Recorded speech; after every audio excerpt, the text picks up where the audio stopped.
Right here in Chilliwack, we have this beautiful river. It's got a decent amount of fish, and I try to get out here a lot.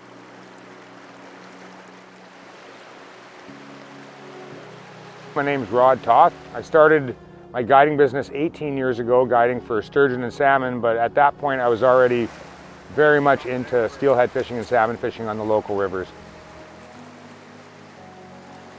Every day I'm not guiding, I'm pretty much out here fishing for myself. Chilliwack River is one of the last remaining rivers in the area that has a decent hatchery program for steelhead.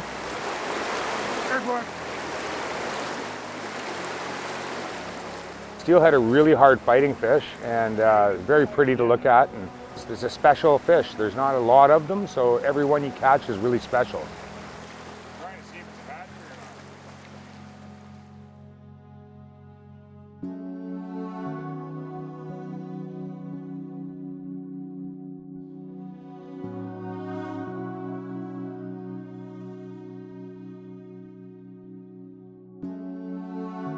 Wally and his son years ago spent a lot of time on the river.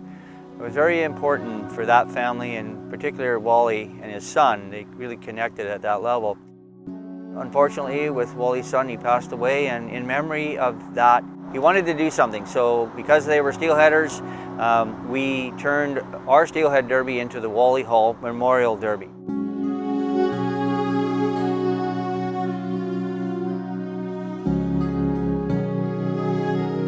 It's the 20th year this year, so it's a lot of things have changed. The derby has grown. There's a lot of support of it, and it's not just a derby. It's way more than that.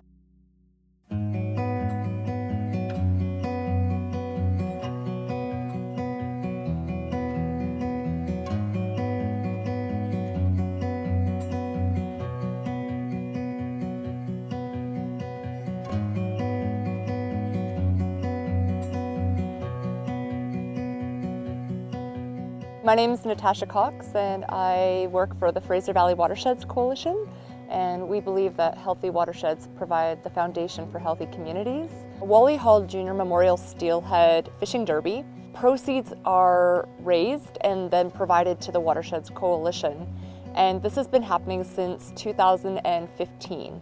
And since that time, we've raised almost $50,000. The coalition will take it and hold it in perpetuity, and we say, we promise to spend this money in the Chilliwack and Better River watershed, and we're gonna match it. We're gonna find extra money to put on top of it so that we can do good work.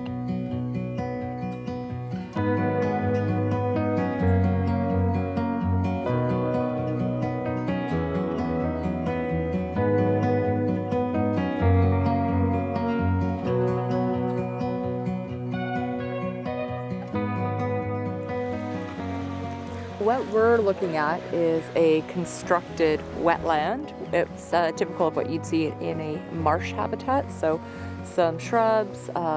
It's about recreating the floodplain forest. And if you look just down here, there's a connection pipe. So behind us is a constructed channel. We built a channel, and it was all about looping back into the Vetter. So we're creating essentially connection loops. And we've got a little bit of spawning habitat behind us. And this particular wetland here, we've got a channel that flows through, and it's all about that rearing, overwintering habitat. We're trying to create slower moving waters, opening up the water, but creating a lot of hiding places and opportunity for insects to fall and leaves to fall to help essentially feed our aquatic species like the salmon and the trout. What we're out here doing today is we're actually doing aquatic monitoring of the system itself, making sure that everything's healthy. So when we're doing that, we check water quality parameters, making sure the water has enough oxygen, it's good safe temperature for all of our desirable species, mostly salmonids, but we also do like our other fish that are native. And then as well as doing that, we will set a couple of traps in order to actually capture some of those salmonids and other fish in the system itself, which we will then count, weigh, and measure in order to make sure that the fish themselves are healthy. So far in this site, this time of year in particular, when it's nice and cold, we get a ton of coho smolts, both of kind of the really small first year, as well as the ones that will be returning to the ocean this year, the larger size category. They really like this kind of habitat that we've designed here in this rearing pond that we are trapping today, because it's got lots of large woody debris, which then translates to lots of insects and other food sources for them. But we do also get some three-spine stickleback. They like the kind of the pond, slow-moving habitat that we've designed similar to the coho smolts. And in addition to that, we'll get small, young rainbow trout, some of which may be steelhead in the future, but some of them may just remain resident. It's kind of up to them.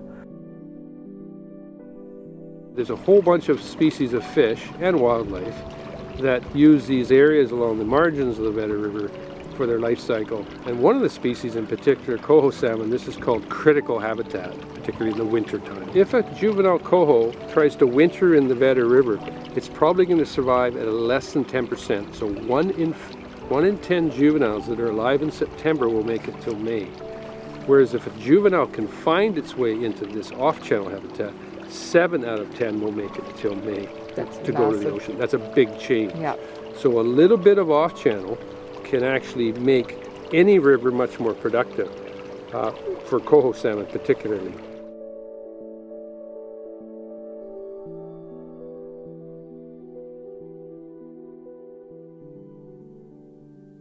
About the 1870s, this river was largely pinned into the Vedder Channel. Historically, it would have meandered over a very, very large floodplain. So a great complexity of active channels, side channels, back sloughs, wetlands, ponds, but that is where we live. So there's a relatively narrow corridor. We cannot restore what's left ever to come close to what was there historically, but we can try to do the best we can with what we have today. This section, you'll see, is a lot narrow. It's got a little lively flow. It's primarily for coho spawning, so there's enough gravel here that the numbers of coho can spawn here to fill all the habitat with little fry in this spring. So we have sections of this, not very too long of sections, that are for spawning. And then also in the summer, you'll see the boulders. They provide a nice rough edge to keep the softer materials from falling in on the gravel. And the little fry can tuck in when they're small in the boulders, and as they get bigger, they can come out into the faster current. And the team put various logs across, and some people might say, well, why are those logs not in the water? Well, actually, a lot of the log cover is to provide some overhead covers against things like herons, perhaps, juveniles. But if we put them in the water, they can create some issues with beaver dam sites or jamming up debris.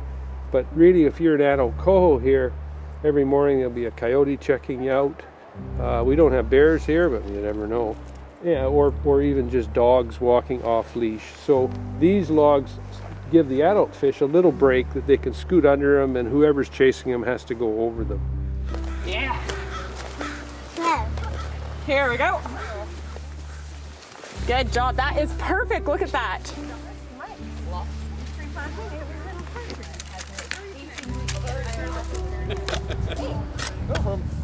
If we want salmon in our part of the world, this is one of the key rivers to keep healthy, and there's going to be a reinvestment every year in trying to keep it that way, and let's hope in the next 20 years it will get even better if we keep at it. What anglers do is make a species of fish, one of hundreds of species of fish, special, because we value them. They're part of our lives, they're part of our culture. What is the difference between a species like a steelhead trout and perhaps a species that no one has heard of? Well, the difference is societies seem to be able to move mountains for things that they find important. We're humans, we relate to things. So I would like to think the angling community has played a role bringing our culture to value salmon and trout at a very high level. It's very important that we keep our pulse on what's happening with our fishery, and steelhead fishing is probably almost on the top of the priority list for us because it is such a special fishery.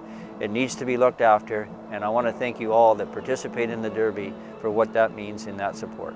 Thank you.